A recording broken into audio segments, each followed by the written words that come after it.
People big breaking Perumbavoor Jisha വധക്കേസിൽ കൊലയാളി പിടിയിലായെന്ന് വിശ്വസനീയമായ വിവരങ്ങൾ. അസം സ്വദേശി മിന റോളാണ് പിടിയിലായത്. ഇയാൾക്ക് 30 വയസ്സോളം പ്രായമുണ്ട്. 3 ദിവസം മുൻപ് പാലക്കാട് വെച്ചാണ് ഇയാൾ പിടിയിലായത്. പ്രതി കുറ്റസമ്മതം നടത്തിയതായും റിപ്പോർട്ടുണ്ട്. ഔദ്യോഗിക സ്ഥിരീകരണം ഇന്ന് തന്നെ ഉണ്ടാകും. വിവരങ്ങളുമായി സമീർ വഴങ്ങോട് ചേരുന്നുണ്ട്. സമീർ, വലിയ സുപ്രധാനമായ ഒരു വാർത്തയാണ് നമ്മൾ പുറത്തുവിട്ടിരിക്കുന്നത്. മിന റോൾ എന്ന ആളാണ് പിടിയിലായിട്ടുള്ളത്. കുറ്റസമ്മതം ഇയാൾ നടത്തിയിട്ടുണ്ട് എന്ന സ്ഥിരീകരണം തന്നെ വരുന്നു. ഇനിയിപ്പോൾ 11 മണിയോടുകൂടി DNA റിസൾട്ട് കൂടി വരുമ്പോൾ ഇക്കാര്യങ്ങൾ സ്ഥിരീകരണം ഉണ്ടാകും. എങ്ങനെയാണ് വിവരങ്ങൾ? സൗമ്യ, അസം സ്വദേശിയായിട്ടുള്ള മിന റോളാണ് പാലക്കാട് നിന്ന് 3 ദിവസം മുമ്പ് പിടിയിലായത്. ഇദ്ദേഹത്തിന് എതിരായിട്ടുള്ള ഈ പ്രതിക്കെതിരെ ഏറ്റവും പ്രധാനപ്പെട്ട ഒരു വഴിത്തിരിവായത് ഇയാളിലേക്ക് എത്താനുള്ള ഇടയാക്കിയത് അവിടെ ഉപേക്ഷിക്കപ്പെട്ട ചെരുപ്പായിരുന്നു. ജിഷ കൊല്ലപ്പെട്ട ദിവസം അവിടെ രക്തം പുരണ്ട കറുത്ത ചെരുപ്പ് അവിടെ കണ്ടെത്തിയിരുന്നു. ഇതിന്റെ ഉടമസ്ഥന് പേരിലുള്ള അന്വേഷണത്തിലായിരുന്നു പോലീസ്. ഇത് എവിടെ നിന്നാണ് വാങ്ങിയത് എന്നതാണ് പോലീസ് ആദ്യം അന്വേഷിച്ചത്. അതിനൊടുവിലാണ് ജിഷയുടെ വീടിരിക്കുന്ന ഭാഗത്തെ കുറുപ്പമ്പടിയിലെ ഒരു കടയിൽ നിന്നാണ് ഇത് വാങ്ങിയത് എന്ന് പോലീസ് മനസ്സിലാക്കി. അതിനുശേഷം ആ കട ഉടമയിൽ നിന്ന് പോലീസ് മൊഴിയെടുത്തു. അപ്പോഴാണ് ഇതൊരു അന്യസംസ്ഥാന തൊഴിലാളിയാണ് വാങ്ങിയത് എന്നുള്ള കാര്യം അദ്ദേഹം ഓർമ്മിച്ചെടുക്കുകയും അക്കാര്യം പോലീസിനെ ധരിപ്പിക്കുകയും ചെയ്തു. ഇതിനുശേഷമാണ് ഇതുമായി ബന്ധപ്പെട്ട അന്വേഷണം പുരോഗമിച്ചുകൊണ്ടിരിക്കുകയായിരുന്നു. ഇതിനിടയിലാണ് പാലക്കാട് നിന്നും ഈ ജിഷയുമായി അടുത്ത ബന്ധമുള്ള ജിഷയുടെ ഒരു സുഹൃത്ത് കൂടിയായിട്ടുള്ള മിന റോൾ പിടിയിലാവുന്നത്. ഇദ്ദേഹത്തെ 3 ദിവസമായി പോലീസ് ചോദ്യം ചെയ്തു വരികയായിരുന്നു. ഇതിനിടയിൽ ഇവിടെ നിന്നും ഈ ഉപേക്ഷിക്കപ്പെട്ട നിലയിൽ കണ്ടെത്തിയ ഈ രക്തം പുരണ്ട കറുത്ത ചെരുപ്പ് ഇദ്ദേഹത്തിന്റെ കാലിൽ ധരിപ്പിച്ചു. അത് കൃത്യമാണ് എന്നുള്ളത് മനസ്സിലാക്കുകയും ചെയ്തു. അതോടൊപ്പം തന്നെ വട്ടോളിപ്പടിയിലെ കടയിൽ നിന്ന് പോലീസ് ശേഖരിച്ചിരുന്ന CCTV ദൃശ്യങ്ങളിൽ ഒരു വ്യക്തി ജിഷയ്ക്ക് പിറകെ നടക്കുന്നതായി കണ്ടിരുന്നു. ഇത് ഈ മിന റോൾ തന്നെയാണ് എന്നുള്ള കാര്യം പോലീസ് സ്ഥിരീകരിക്കുന്നുണ്ട്. അതുകൊണ്ട് തന്നെ ഏറെക്കുറെ ഈ വ്യക്തി തന്നെയാണ് കൊല നടത്തിയത് എന്നുള്ള കാര്യം പോലീസ് ഏറെക്കുറെ അനുമാനിക്കുന്നുണ്ട്. എന്നാൽ അത് ഔദ്യോഗികമായിട്ട് അത് സ്ഥിരീകരിക്കേണ്ടതുണ്ട്. അതിന് ശാസ്ത്രീയ അടിസ്ഥാനത്തിലുള്ള പരിശോധനകളുടെ ഫലം ലഭ്യമാകേണ്ടതുണ്ട്. ശാസ്ത്രീയ തെളിവുകൾ ലഭ്യമാകേണ്ടതുണ്ട്. അതിന് ഈ പ്രതിയുടെ രക്തസാമ്പിളും അതോടൊപ്പം തന്നെ DNA സാമ്പിളുകളും DNA പരിശോധനയ്ക്കും വേണ്ടിയിട്ട് ഈ സാമ്പിളുകൾ അയച്ചിരിക്കുകയാണ്. ഈ DNA പരിശോധന ഫലവും അതോടൊപ്പം തന്നെ രക്തസാമ്പിൾ ഫലവും 11 മണിയോടുകൂടി ലഭ്യമാകും. അതിനുശേഷം ഔദ്യോഗികമായി ഈ സംഭവം സംബന്ധിച്ച് പോലീസിന്റെ ഭാഗത്തു നിന്ന് തന്നെ അറിയിപ്പ് ഉണ്ടാകുമെന്നാണ് നമുക്ക് മനസ്സിലാക്കാൻ കഴിയുന്നത്. ഏതായാലും ഇതുമായി ബന്ധപ്പെട്ട് ഏറ്റവും നിർണായകമായിട്ടുള്ള ഒരു ചുവടുവയ്പിൽ തന്നെയാണ് പോലീസ് എത്തിയിരിക്കുന്നത്.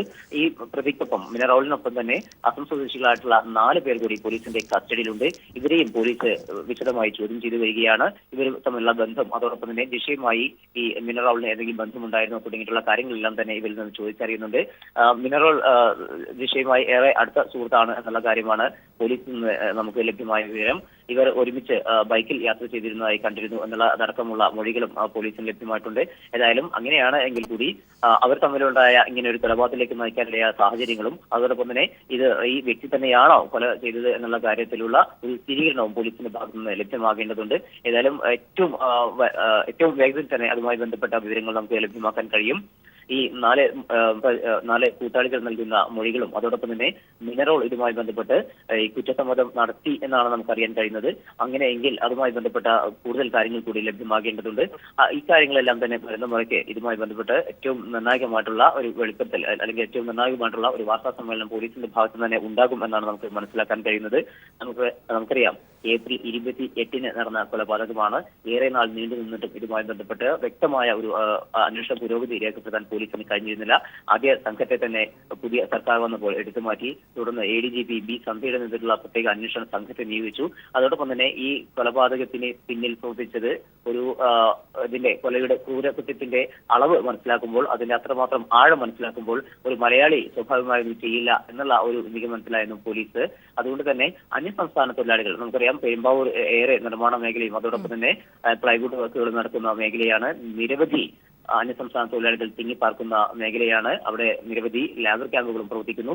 അത്തരത്തിലുള്ള ഒരു സംഭവമായതുകൊണ്ട് ഈ കൊലപാതകത്തിന് പിന്നിൽ അന്യസംസ്ഥാന തൊഴിലാളികൾ ആകാം എന്ന ഒരു നിരീക്ഷണം പോലീസിനുണ്ടായിരുന്നു. അതുകൊണ്ട് തന്നെ അന്യസംസ്ഥാന തൊഴിലാളികളെ മാത്രം കേന്ദ്രീകരിച്ചുകൊണ്ട് അന്വേഷിക്കാനും അവരുടെ ലാബർ ക്യാമ്പുകളിൽ പരിശോധന നടത്താനും വേണ്ടിക്കൊണ്ട് പ്രത്യേക അന്വേഷണ സംഘത്തെയും നിയോഗിച്ചിരുന്നു. ഇവർ നടത്തിയിട്ടുള്ള ഈ പരിശോധനയിലാണ് ഇത്തരത്തിൽ ഈ കൊലപാതകം നടന്ന ശേഷം ഇവിടെ നിന്ന് മുങ്ങിയ കൂട്ടത്തിൽ പെടുന്ന ഒരാൾ കൂടിയാണ് മിന റോൾ.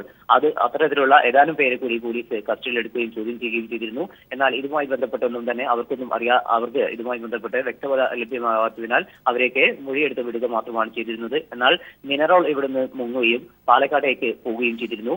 അതിനുശേഷമാണ് അതോടൊപ്പം തന്നെ മറ്റൊരു പ്രധാനപ്പെട്ട കാര്യം ഇത്തരത്തിൽ ഇവിടെ നിന്ന് ജിഷ കൊല്ലപ്പെട്ട ശേഷം ഏതാനും ദിവസങ്ങൾക്ക് ശേഷം ഇവിടുന്ന് മുങ്ങിയ പലരെയും സംബന്ധിച്ച് ഒളിയിൽ പോയ പലരെയും സംബന്ധിച്ച് പോലീസ് അന്വേഷിച്ചു വരികയാണ്. അസമിലും അതോടൊപ്പം തന്നെ ഒഡീഷയിലും പശ്ചിമ ബംഗാളിലും അന്വേഷണ സംഘം ഇപ്പോഴും തുടരുന്നുണ്ട്. ഇതിനിടയിലാണ് മിൻ ആറുൾ എന്ന ആളാണ് പിടിയിലായിരിക്കുന്നത്. 3 ദിവസം മുൻപാണ് ഇയാൾ പാലക്കാട് നിന്ന് പിടിയിലായത്. ഇയാളുടെ DNA പരിശോധനാ ഫലത്തിനായി ഇനി കാത്തിരിക്കുകയാണ്. കാരണം ഇയാൾ കുറ്റസമ്മതം നടത്തി എന്ന തരത്തിൽ വിശ്വസനീയമായ വാർത്തകൾ തന്നെയാണ് ഇപ്പോൾ പീപ്പിൾ TV പുറത്തുവിട്ടിട്ടുള്ളത്. 11 മണിയോടുകൂടി DNA പരിശോധനാ ഫലം വരും, രക്തസാമ്പിളിന്റെ പരിശോധനാ ഫലം വരും. ഇതോടുകൂടി പൂർണ്ണമായ ഒരു സ്ഥിരീകരണത്തിലേക്ക് എത്താൻ ആകുമെന്നാണ് അറിയാൻ കഴിയുന്നത്. വളരെ നിർണായകമായ ആ ചെരുപ്പാണ്, അവിടെ സംഭവ സ്ഥലത്ത് നിന്ന് കണ്ടെത്തിയ ചെരുപ്പാണ്, ജിഷയുടെ രക്തക്കറ പുരണ്ട ആ ചെരുപ്പാണ് ഈ പ്രതിയിലേക്ക് കാര്യങ്ങൾ എത്തിച്ചത് എന്ന് തന്നെയാണ് അറിയാൻ സാധിക്കുന്നത്. സമീർ, ഒരുപക്ഷെ ആദ്യം മുതൽക്കേ തന്നെ കേസിന്റെ ആദ്യ ഘട്ടം മുതൽക്കേ തന്നെ, ആദ്യ അന്വേഷണ സംഘത്തിന്റെ ഘട്ടം മുതൽക്കേ തന്നെ അന്യസംസ്ഥാന തൊഴിലാളികളുടെ ഒരു പ്രസൻസ്, സമീപത്തെ പ്രസൻസ്, ഒരുപക്ഷെ ജിഷയുടെ പരിചയം ഒക്കെ അത്തരത്തിലുള്ള സംശയങ്ങൾ പല രീതിയിൽ ഉയർത്തിയിരുന്നു. പക്ഷേ അന്വേഷണ സംഘം കൃത്യമായ രീതിയിൽ അതിലേക്ക് പോയില്ല. ഒരുപക്ഷെ സഹോദരിയുടെ മൊഴി, അമ്മയുടെ മൊഴി ഒക്കെ ഇവിടെ നിർണായകമായിരുന്നു. പക്ഷേ അത്തരത്തിലേക്ക് ഒരു കൃത്യമായ രീതിയിൽ കടക്കാൻ, അല്ലെങ്കിൽ അങ്ങനെ ഒരു സ്ഥിരീകരണത്തിലേക്ക് പോലും കടക്കാൻ ആദ്യ സംഘത്തിന് കഴിഞ്ഞിരുന്നില്ല. ഒരുപക്ഷെ ഈ കേസിലെ ആദ്യം മുതൽക്കേയുള്ള സൂചനകൾ അത് തന്നെ ആയിരുന്നില്ലേ? ഒരു അന്യസംസ്ഥാന തൊഴിലാളിയാകാനുള്ള സാധ്യത അത് ആദ്യം മുതൽക്കേ തന്നെ പ്രതിഫലിച്ചിരുന്നില്ലേ ജിഷയുടെ മരണവുമായി ബന്ധപ്പെട്ട്? സമീർ. സൗമ്യ, നമുക്കറിയാം ജിഷ കൊല്ലപ്പെട്ടത് ഏപ്രിൽ 28 വൈകിട്ടോടു കൂടിയാണ്. കൊല ചെയ്യപ്പെട്ട് ജിഷ കിടക്കുന്നതിന്റെ ദൃശ്യങ്ങൾ മാധ്യമങ്ങൾ നൽകുന്നു. അതുമായി ബന്ധപ്പെട്ട് ഏറ്റവും വളരെ പ്രധാനപ്പെട്ട ഒരു കാര്യം, അത് ഒറ്റ നോട്ടത്തിൽ തന്നെ അങ്ങേയറ്റം ക്രൂരകൃത്യമാണ് എന്നുള്ളത് മനസ്സിലാക്കാൻ കഴിയുമായിരുന്നു. എന്നിട്ടും അതൊരു സ്വാഭാവിക അല്ലെങ്കിൽ വെറുമൊരു കൊലപാതകം എന്ന രീതിയിലേക്ക് അത് പോലീസ് മറച്ചുവെച്ചു. പോലീസ് അതിനെ നിസ്സാരവൽക്കരിച്ചു.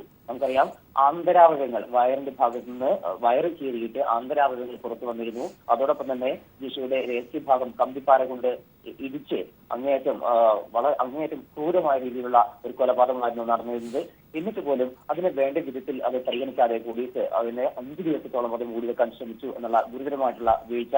ആ വീഴ്ചയാണ് ഇതിന്റെ അന്വേഷണം ഇത്രമാത്രം നീളാൻ ഇടയാക്കിയത്. അതിനുശേഷം ആണ് വലിയ രീതിയിൽ പീപ്പിൾ TV അത് ജിഷയ്ക്കും കുടുംബത്തിനും നീതി ലഭ്യമാക്കണം എന്നാവശ്യപ്പെട്ടുകൊണ്ട് നിരന്തരമുള്ള ക്യാമ്പയിൻ നടത്തുന്നു. അതിനൊടുവിൽ വലിയ രീതിയിലുള്ള പ്രതിഷേധങ്ങൾ രാജ്യത്തിന്റെ വിവിധ ഭാഗങ്ങളിൽ ഉയർന്നു വരുന്നു. അതിനുശേഷമാണ് പോലീസ് ഇതുമായി ബന്ധപ്പെട്ട് അന്വേഷണം ആരംഭിക്കുന്നത്. അതിനുശേഷം ഏറ്റവും നിർണായകമായി കൊണ്ട് ഉള്ള തെളിവ്, അതായത് നശിപ്പിക്കപ്പെടാതെ പോയ ഒരേ ഒരു തെളിവ് എന്നുള്ളത് അവിടെ ഉപേക്ഷിക്കപ്പെട്ട കേസ് മാത്രമായിരുന്നു.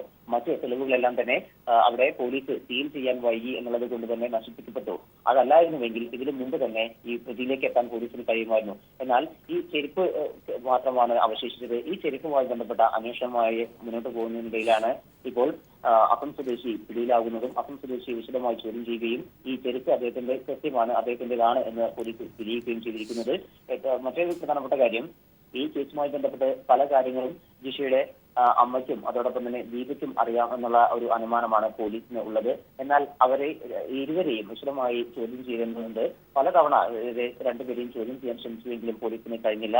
അമ്മ രാജേശ്വരിക്ക് മാനസിക അസ്വസ്ഥത പ്രകടമാക്കുന്നതിനെ തുടർന്ന് അത് പിന്മാറുകയായിരുന്നു. പിന്നീട് മാനസിക വിദഗ്ധരുടെ സാന്നിധ്യം ചോദ്യം ചെയ്യാൻ ശ്രമിച്ചുവെങ്കിലും അതിനും നടന്നില്ല. എന്നാൽ ഇനി വൈകാതെ തന്നെ ഇതുമായി ബന്ധപ്പെട്ട സ്ഥിരീകരണത്തിന് വേണ്ടിക്കൊണ്ട് ഈ വ്യക്തിയെ അറിയുമോ എന്നുള്ളതും ഈ വ്യക്തിയുടെ ഫോട്ടോ അടക്കം പോലീസ് എടുത്തിട്ടുണ്ട്. അപ്പൊ ഈ ഫോട്ടോ രാജേശ്വരിയെയും അതോടൊപ്പം തന്നെ ജിഷയുടെ സഹോദരി ദീപിയെയും കാണിക്കും. ഈ വ്യക്തിയെ അറിയുമോ എന്നുള്ള കാര്യവും അതോടൊപ്പം തന്നെ ഇത് തമ്മിലുള്ള ജിഷയും ഈ മിൻറാവും തമ്മിലുള്ള ബന്ധം എന്തായിരുന്നു തുടങ്ങിയിട്ടുള്ള കാര്യങ്ങളും പോലീസ് അന്വേഷിച്ചു വരുന്നുണ്ട്. ഏറ്റവും നിർണായകമായിട്ടുള്ള ഒരു ഘട്ടമാണ് ഉണ്ടായിരിക്കുന്നത്.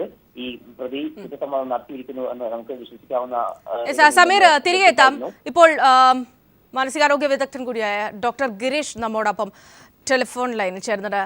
ശ്രീ ഗിരീഷ്, ഒരുപക്ഷെ ജിഷയുടെ കൊലപാതകം പല രീതിയിലുള്ള സ്ത്രീ സുരക്ഷയെക്കുറിച്ച് ആകുലപ്പെടുന്ന ഒരു കാലഘട്ടത്തിൽ കൂടിയാണ് ഉണ്ടായിട്ടുള്ളത് എന്നതുകൊണ്ട് വലിയ രീതിയിൽ സമൂഹത്തിൽ ഇതൊരു വലിയ അസ്വസ്ഥത ഉണ്ടാക്കിയിട്ടുണ്ട്.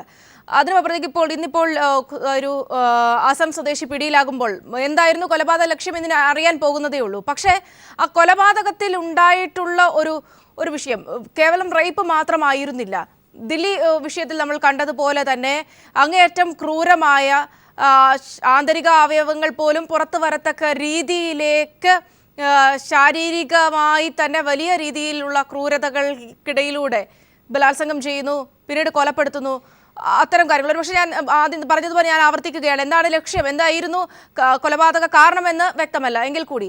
പക്ഷേ ഈ ഒരു സാഹചര്യത്തിൽ ഇതിന്റെ ഒരു മനഃശാസ്ത്രത്തെക്കുറിച്ച് പരിശോധിച്ചാൽ അല്ല, ഇതിനുള്ളിൽ പ്രധാനമായിട്ട് നമ്മൾ നോക്കേണ്ട 2-3 കാര്യങ്ങളുണ്ട്. ഒന്ന്, മിക്കവാറും ഇത്തരത്തിലുള്ള കൊലപാതകങ്ങൾക്കും അല്ലെങ്കിൽ ലൈംഗികപീഡനങ്ങൾക്കും പ്രതികളായി അല്ലെങ്കിൽ ഇതിലെ കാരണക്കാരായി തീർന്ന വ്യക്തികളുടെ വ്യക്തിത്വം പരിശോധിക്കാമെങ്കിൽ, ഒന്ന്, വളരെ ആന്റി സോഷ്യൽ പേഴ്സണാലിറ്റി, വളരെ സാമൂഹ്യ വിരുദ്ധ, വളരെ അഗ്രസീവ് ആയിട്ടുള്ള പേഴ്സണാലിറ്റി, വൈകൃതമുള്ള ഒരു വ്യക്തിത്വം ഇതിന്റെ ഒരു അടിസ്ഥാന ഭാഗമായിട്ട് കാണുന്നതായി ഇതുവരെയുള്ള എല്ലാ പഠനങ്ങളും വ്യക്തമാക്കിയിട്ടുണ്ട്. ലോകത്ത് ഇതിനെക്കുറിച്ച് ഒത്തിരി ലിറ്ററേച്ചറുകളുണ്ട്.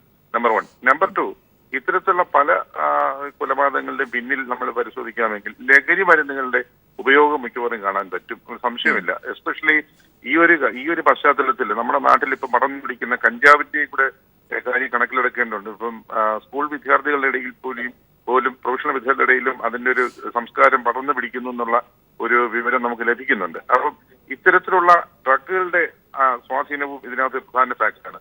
മൂന്നാമത്തെ ഫാക്ടർ എന്ന് പറയുന്നത് ഈ സൈബർ സെക്സുമായി ബന്ധപ്പെട്ട് വരുന്ന പ്രധാന വിഷയം തന്നെയാണ്.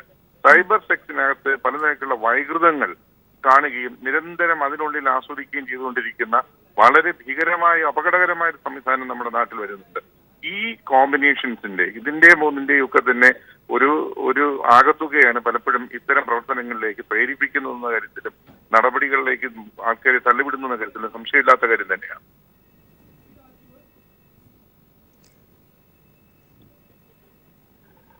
യെസ്, വളരെ നന്ദി ഡോക്ടർ ഗിരീഷ്. ഈ അവസരത്തിൽ നമ്മൾ സംസാരിച്ചതിന്. അസം സ്വദേശി മിൻ ആറുൾ എന്ന വ്യക്തിയാണ് ഇപ്പോൾ പിടിയിലായിരിക്കുന്നത്. ഇയാൾ കുറ്റസമ്മതം നടത്തിയതായാണ് വിശ്വസനീയ കേന്ദ്രങ്ങളിൽ നിന്ന് തന്നെ ലഭിക്കുന്ന വിവരം. ഇയാളുടെ DNA സാമ്പിളുകളുടെ പരിശോധനാ ഫലം ഏതാണ്ട് 11 മണിയോടുകൂടി ലഭ്യമാകും. ഇതിന് ശേഷമാകും സ്ഥിരീകരണം ഉണ്ടാവുക.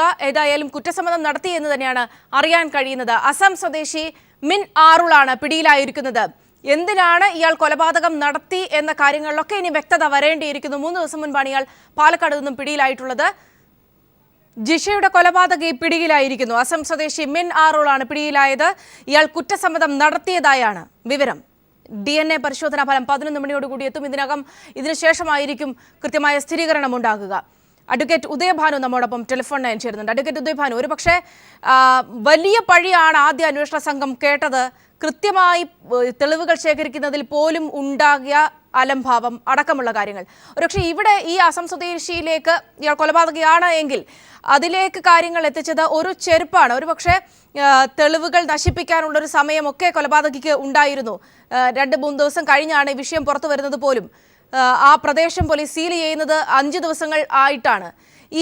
ഒരുപക്ഷെ അതിൽ നിന്ന് ഈ വളരെ നിർണായകമായ ആ ഒരു തെളിവിൽ നിന്ന്, ആ ഒരു തൊണ്ടിയിൽ നിന്ന് പ്രതിയിലേക്ക് എത്തിയ ആ ഒരു നീക്കം, അതിനെയൊക്കെ എങ്ങനെ കാണാനാകും? തീർച്ചയായിട്ടും ഇപ്പോൾ കസ്റ്റഡിയിൽ എടുത്തിരിക്കുന്ന പ്രതിയാണ് കുറ്റകൃത്യം ചെയ്തത് എങ്കിൽ കേരള പോലീസിനെ തീർച്ചയായിട്ടും അഭിമാനിക്കാം. ജിഷയുടെ വീട്ടുകാർക്ക് തീർച്ചയായിട്ടും സമാധാനിക്കുകയും ചെയ്യാം. അന്തിമ നിമിഷത്തിലെങ്കിലും നീതി ലഭിച്ചു എന്നതിന്റെ അടിസ്ഥാനത്തിൽ ഈ കേസ് തെളിയിക്കപ്പെടാൻ ഇനിയും ദുഷ്കരമായിട്ടുള്ള വഴികളാണ് കേരള പോലീസിന്റെ മുൻപിലുള്ളത്. കാരണം ദൃക്സാക്ഷികൾ ഇല്ലാത്ത കേസായതുകൊണ്ട് ശാസ്ത്രീയവും സാങ്കേതികവുമായിട്ടുള്ള മറ്റു തെളിവുകളുടെ അടിസ്ഥാനത്തിലും DNA പരിശോധന ഫലത്തിന്റെ അടിസ്ഥാനത്തിൽ മാത്രമേ മുന്നോട്ട് കൊണ്ടുപോകാൻ കഴിയുകയുള്ളൂ. DNA പരിശോധനയുടെ ഫലത്തിൽ വന്നിരിക്കുന്ന തെളിവുകൾ അത് ഈ കേസിലെ പ്രതിയുടെ കുറ്റകൃത്യവുമായിട്ട് ഏത് രീതിയിൽ ബന്ധപ്പെടുത്താം എന്നതിനെ കുറിച്ച് വളരെ ഗൗരവമേറിയ പരിശോധനയും ആഴത്തിലുള്ള തെളിവ് ശേഖരണവും നടത്തിയാൽ മാത്രമേ കുറ്റകൃത്യത്തിലേക്ക് പൂർണ്ണമായിട്ട് എത്തിക്കാൻ കഴിയുകയുള്ളൂ. പ്രതിയുടെ കുറ്റസമ്മതം മൊഴി ഉണ്ടെങ്കിൽ തന്നെയും അത് തെളിവായി സ്വീകരിക്കാൻ കഴിയുകയില്ല. അങ്ങനെയിരിക്കെ മറ്റു തെളിവുകൾ പ്രതിയുടെ കുറ്റകൃത്യവുമായി ബന്ധപ്പെട്ട് തെളിയിക്കപ്പെട്ടതിന് ശേഷം അല്ലെങ്കിൽ നിർണയിക്കപ്പെട്ടതിന് ശേഷം മാത്രമേ ഈ പ്രതി തന്നെയാണ് കുറ്റകൃത്യം ചെയ്തത് എന്ന കാര്യം കോടതിയെ ബോധ്യപ്പെടുത്താൻ കഴിയുകയുള്ളൂ. യെസ്, അത്തരം സാഹചര്യങ്ങൾ ഒരു ഭാഗത്ത് നിൽക്കുന്നുണ്ട്. അത് എത്രത്തോളം നിർണായകമാകും കേസിനെ സംബന്ധിച്ചിടത്തോളം? നമ്മൾ പറയുന്നു വലിയൊരു വഴിത്തിരിവായിരിക്കുന്നു എന്ന്.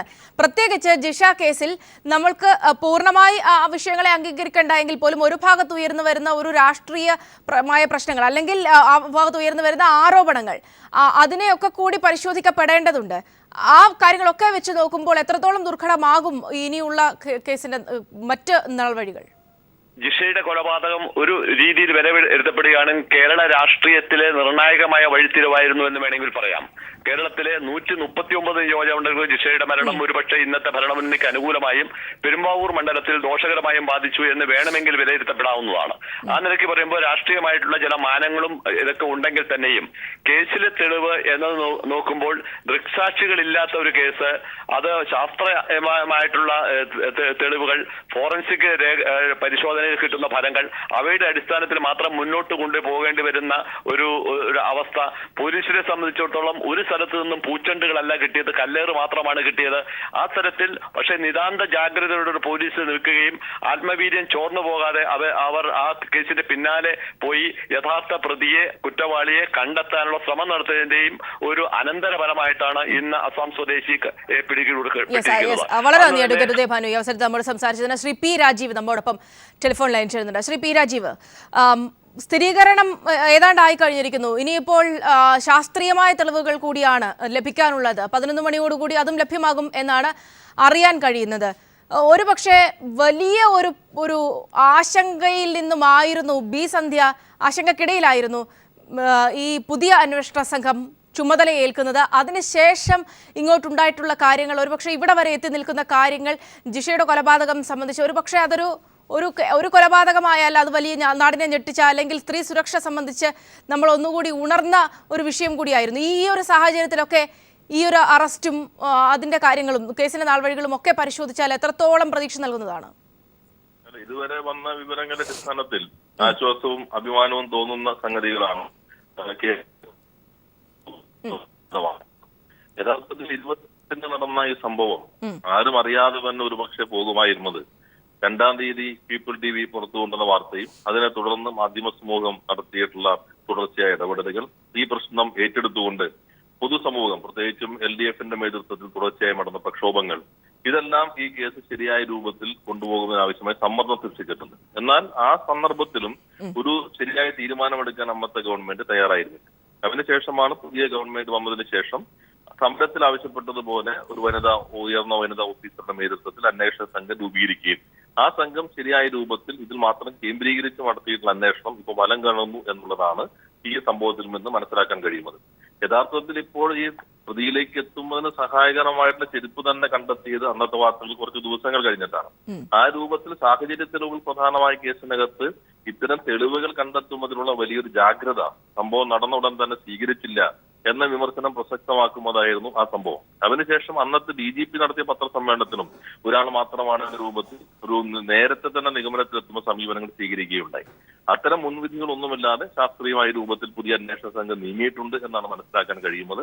എന്തായാലും ഈ പ്രതി സമൂഹത്തിന് മുൻപിൽ കൊണ്ടുവരേണ്ടതുണ്ട്. സമാനതകളില്ലാത്ത ഒരു ക്രൂരത കേരളത്തിൽ നടന്നിട്ടും ആ പ്രതിയെ പിടികൂടാൻ കഴിയാതെ പോകുന്നു എന്നുള്ളത് വലിയ ആശങ്ക ഉളവാക്കിയ സംഭവമായിരുന്നു.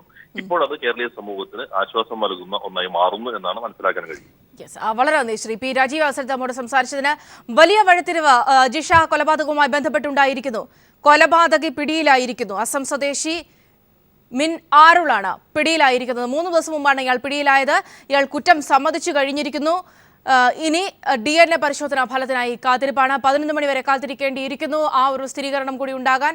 അതിനുശേഷം ഔദ്യോഗികമായി തന്നെ ഒരുപക്ഷെ DGP തന്നെ ഈ കാര്യം വ്യക്തമാക്കുമെന്ന് തന്നെയാണ് നമുക്ക് അറിയാൻ സാധിക്കുന്നത്.